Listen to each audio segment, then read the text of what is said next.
And then if that's missing, they'll just send FPVs, and the artillery will keep you in place. It will hold you in place until the FPVs can get there, right?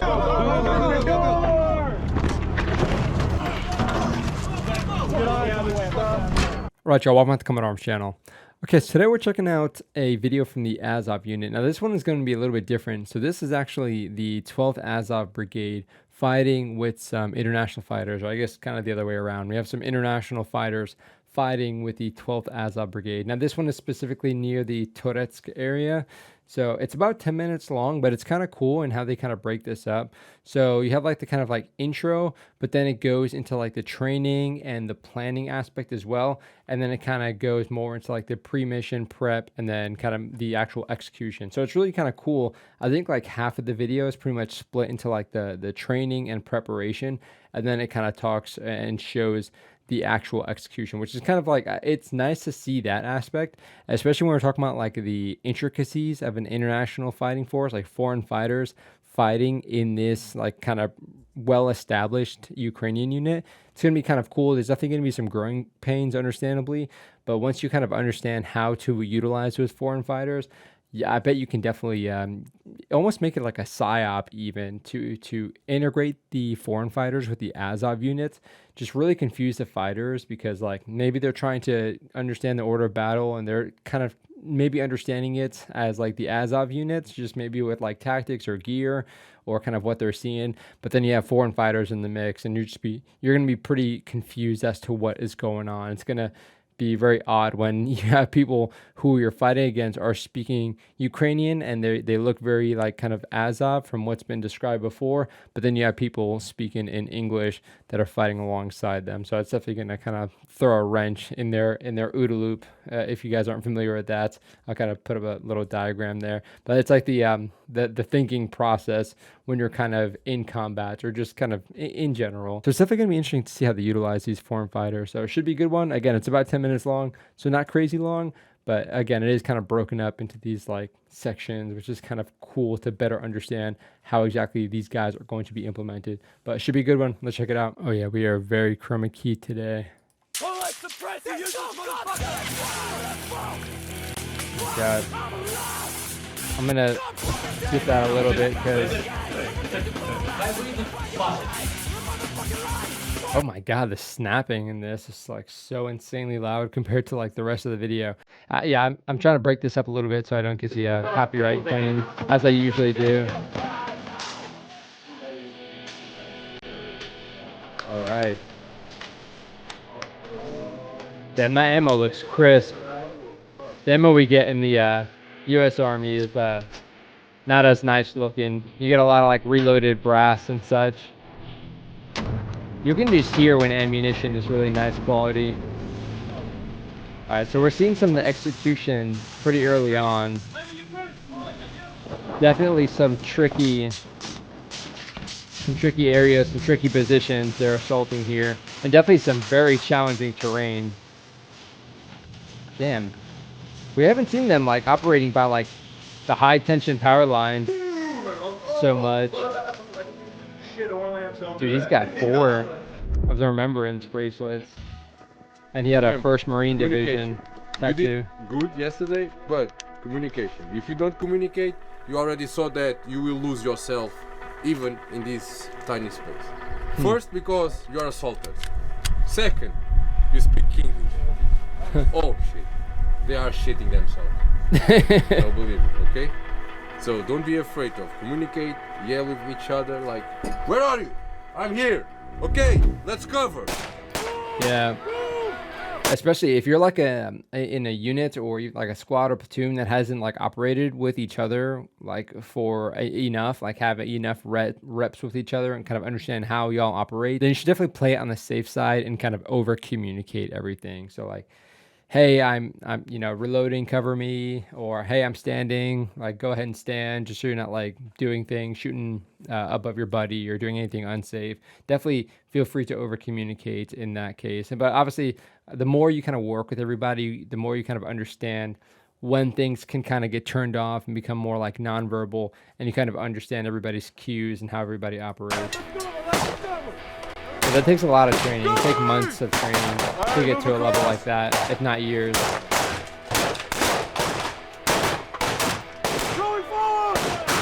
gonna be interesting. I mean, the gear with Azov is always pretty personalized, but Bunker's clear. this looks like even more so. Well, your Interesting, weapon damn. check. You ask cover, and okay, species. Good You, training like, area. Understand Very what realistic, happened with our obviously. weapon, and solve the problem. Me and him, we was covering, we was yelling at the time, all the time, to be connected with each other. He was connected with you, because I only saw you when you was entering the bunker and entering the house. So I cover you only after you was entering the house and the bunker. Okay? Yeah, well said. Dude definitely sounds like he knows what he's talking about. Coordinating the fire onto moving troops, right?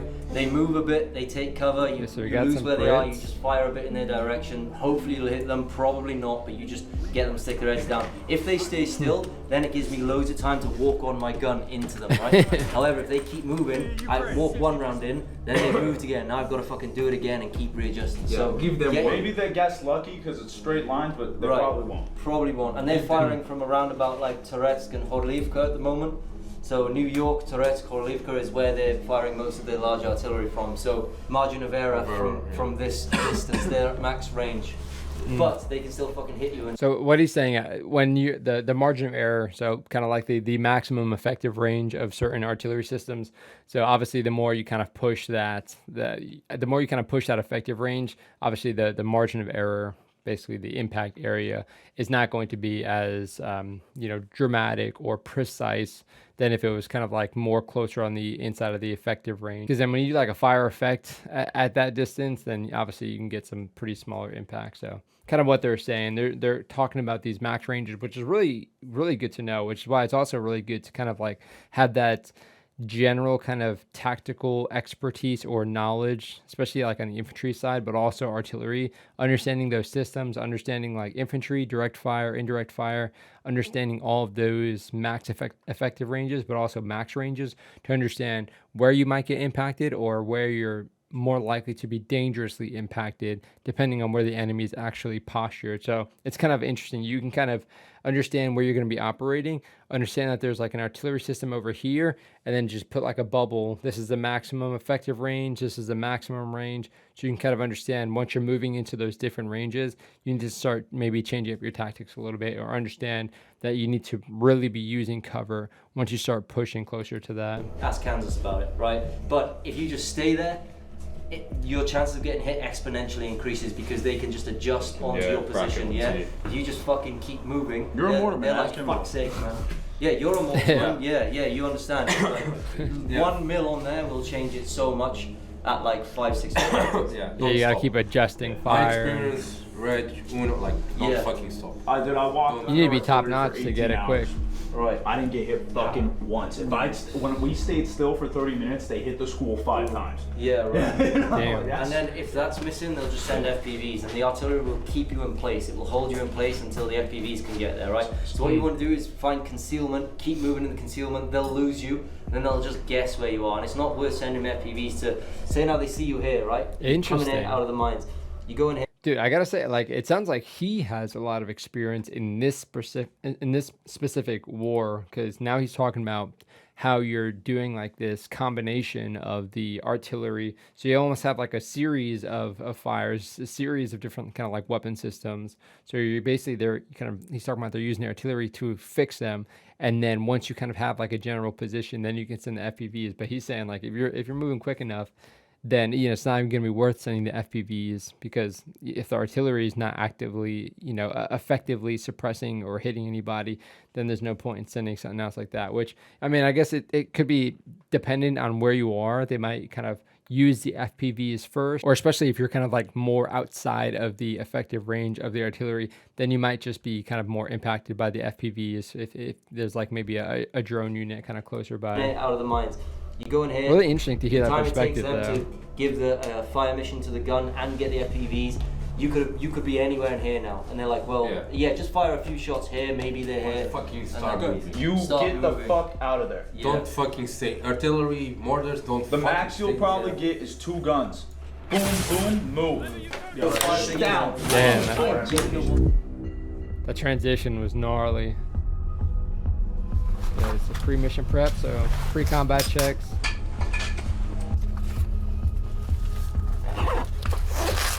Make sure all your kits squared away. Left arm, left leg, or was it right arm, right leg? As long as you got tape on you. Okay, good. Change. I hate blue tape. I wasn't given a specific, so I just let people Leg figure and out as arm long as they is- got blue tape that's visible. I'd prefer doing one arm, one leg. This It's a why good I bought my idea, own especially if fucking like you're on the knife. This is prone. the exact reason. Okay, pop Somebody it. can see your leg. Maybe a little bit easier than your arm. Start loading up your stuff. So I'm the only one with the GoPro? No, I got one. Yo. That's such a weird conversation. Like, I'm the only one recording this Everybody left shit. their normal phones here, right? Yep, hello? Alright, Owen, start grabbing your shit and getting in the truck. Take the tape with you, we can do it in Graham. Who's Let's trying go. to call? I wonder if he was trying to call like a loved one or something. Like, well, ain't answering. Let's get it.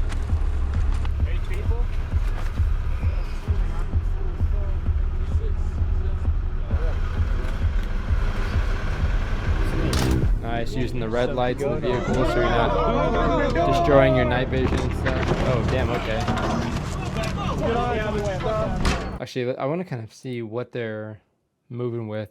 Damn, that is a really tricked out AR there. It looks like a LPVO. It's like a low power variable optic. It's got suppressor. And then, I don't know, maybe it's like a flashlight or a laser. I saw a Skedco though. Yeah, so Skedco, which is like a litter. So really portable roll up litter. Really nice to have, especially when like it's nice to designate what we call like an aid and litter team. So like if there is a casualty, you have like a designated team, generally speaking, who would have the Skedco and maybe like a little more medical supplies so they can kind of react to that. So whenever there is a casualty, everybody kind of knows whose job it is to get there first and who has the equipment if you need to. Or if they're going to be going somewhere else, you can grab it from them. Damn, that is some big terrain, dude. So yeah, definitely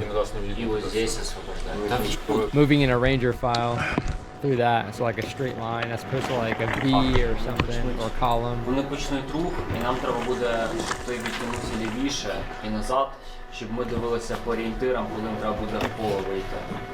That's a cool hoodie.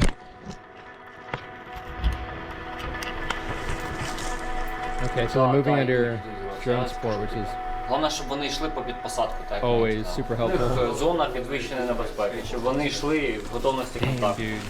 Okay, so now they're moving from this concealment to an open kind of danger area. Almost skirting the tree line here. Oh damn, they're really playing this music. Скажи, що тебе вийдуть в поле. Dude. Хай вийдуть пашені, хай Where did просто they go? вийдуть Do they even have назад a- пашені. Do they even have weapons with them? Okay, so he's got suppressor and EOTech. EOTech would be good, but depending, some red dots might be a little bit wonky with like the foliage. Just can be a pain in the ass. Could be some dark backdrops and then some really bright ones. Дивись, куди вони побіжать, бо вони цілком ймовірно до своїх. Damn, they're just heading out, dude.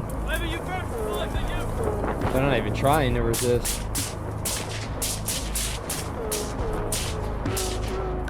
Вони, скоріше всього, зараз в блін залізуть. Да, вони в блін зараз залізуть.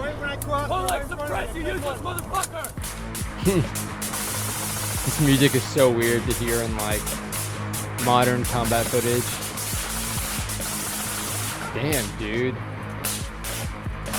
That suppressor's gonna get hot. I don't know who's doing all that, but... Oh, what? Damn, they're doing it right there? Я скинув координати, там посадка, трохи сидять, засіли, треба відпрацювати. Давай. По цим хором. So I wonder if they have comms with the guys on the ground. It's not really clear right now Ця тройка зараз знімається. Вони група штурмова, They're communicating with them. група закрепок іде. Бомбардати це круто. okay, word. Oh, yes. Oh, Barbie girl. Barbie girl. Yes. Barbie girl. Barbie. Oh, she can't. Dude, fortunate son. Wait. I have to jump to this thing. There's very few songs that could like meet that level of hype for like moving into combat. That's crazy. I wonder, everybody makes a meme that like that's what everybody was playing during like Vietnam when they were kind of like doing the air assaults with the Kiwis. But I wonder how like realistic or well documented that actually is. Damn, look at those magazines, see some shit. Oh no, I'm gonna get copyrighted. Oh dude, what is that? Is that a new patch? I know we kind of saw it earlier, but I never actually like paid attention to it. So it looks like it's Azov. I mean, I know because they have this logo. I mean, this one's pretty sick, and it's like really kind of like an embossed patch there. Okay, I mean, okay, so that was pretty much it. So I mean, again, I really love how they kind of break it down here. We have the intro, kind of hearing them talking. Really interesting to hear their mindsets. I mean, like, I would have expected the foreign fighters to kind of bring some experience, just like general kind of infantry knowledge and such. But he was bringing some really good kind of like Ukraine-specific SOPs or TTPs, tactics, techniques, and procedures, kind of like, you know, that the Russians might do. So, yeah, he's definitely kind of bringing that really relevant experience, which is super helpful. And it's kind of cool to hear them like bouncing off of each other. I mean, you got this Brit and this dude who was a prior Marine, or, you know, Marine, as I should say, with all my, you know, Marine Reacts videos. So yeah, it's really interesting to kind of hear them bouncing off on their kind of experience there. That's a really cool dynamic. And it's also really cool seeing the like Ukrainian instructor providing that input and kind of making sure everybody's like standardized as far as their tactics are concerned. I'd really love to see more videos like this where we have like these prominent units like the 3rd Assault Brigade or Azov or something like that working with these international fighters. Because generally speaking, like we know like Chosen Company, we can kind of see like a lot of the international units are kind of kept by themselves, which, you know, makes sense. It's kind of hard to integrate certain like foreign fighters and certain foreign tactics, especially when you're talking about like a Ukrainian unit that might be kind of like, you know, inexperienced people or like conscripts or something kind of brought in because they have a foundational knowledge of like tactics and whatnot. But if you start taking somebody who has like a lot of experience, but also just like a lot of experience in a different military, it might kind of confuse them, because it's nice to have that foundational knowledge and you can do a lot with it, but you want to make sure everybody's kind of operating on the same page. So it's a little bit more predictable. When you start getting the experience of kind of working in different kind of tactics, like maybe guerrilla tactics versus conventional tactics, but also working with different militaries, where you kind of get that experience, you can kind of be a little bit more adaptive and kind of make more like initiative-based tactics. But obviously, if you don't have that and you kind of just have that foundational knowledge, it might be a hindrance, a big kind of detriment even, to take someone like an international fighter and put them kind of working in a combined unit like that. But this is really cool. I'd like to know if you guys have any videos that you've seen like this of international fighters kind of integrating with the Ukrainian units. We've seen, oh man, this was a while ago. We've seen like an international team fighting with some Ukrainian units. And I know they were like fighting in a stairwell, and then they started taking artillery. And yeah, it was really, I mean, you can kind of see how chaotic it was and how there wasn't a whole lot of experience working together beforehand. It looked like the international team had just kind of gotten thrown in there. And like the Ukrainian fighters were just like not really interacting with them too much because they didn't really know like what they were doing, how they're operating, what, you know, equipment they even had, things like that. So it was kind of like a weird dynamic, but this seems like a lot better, especially when you have like the Azov, when they have that ability to kind of instruct, but also kind of get everybody on the same page beforehand, that's definitely going to help out a lot. Now, it still wasn't clear how much they integrated in this specific video, but again, it is really cool to kind of see that dynamic and again, see every kind of phase leading up to it and then the actual execution itself. But yeah, if you guys have anything to recommend kind of similar to this, definitely throw it down below so I can check it out. But yeah, let me know what you guys think. Let me know what you guys think about the international fighters working with Azov and kind of, again, the dynamic we saw with the instructor, but also kind of like with the international or the foreign fighters kind of bouncing off and kind of using that experience. Because again, it seems like the dude, the British dude talking at least, it seemed like he kind of had a lot of experience specific to Ukraine as well, which is also really cool to kind of see him, you know, passing that along to these other foreign fighters. But yeah, that is it for this video. I'll see y'all in the next one.